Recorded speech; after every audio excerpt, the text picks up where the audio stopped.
So, if it comes to that point na dumaan sa lahat ng hierarchy at mauwi po at magkaroon ng clamor sa inyo, are you open to it, sir, for a Duterte-Padilla tandem for 2028?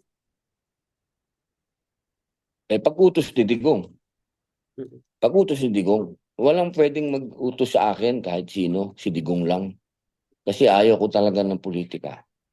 Alam naman lahat ng mga nanay ko, alam yan, mga kapatid ko, asawa ko. Basta sinabi ni Digong, susunod ako. Talaga, sir. So, ganun kayo ka-obedient, sir. If sinabi po ni Pangulong Duterte, you will accede to it, sir. Yes, ma'am. Kasi yun, kaya naman ako nandito, ma'am, dahil sa kanya. Mm-mm.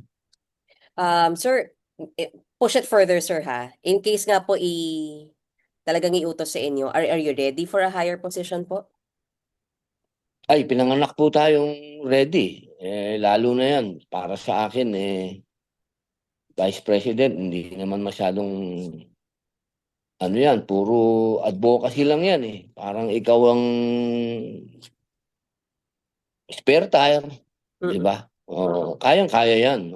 At iisa naman ako ang paniwala naman ng Duterte, isa ako doon. Ako ay, ah, kung ano kasi para sa akin, ideology kasi ang Duterte eh.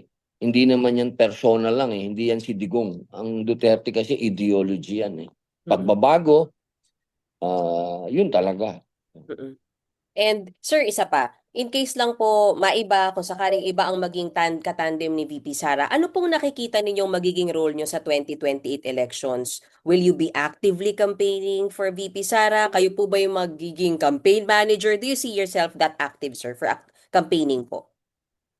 Oo, buong pamilya ko naman, nag-umpisa naman yan.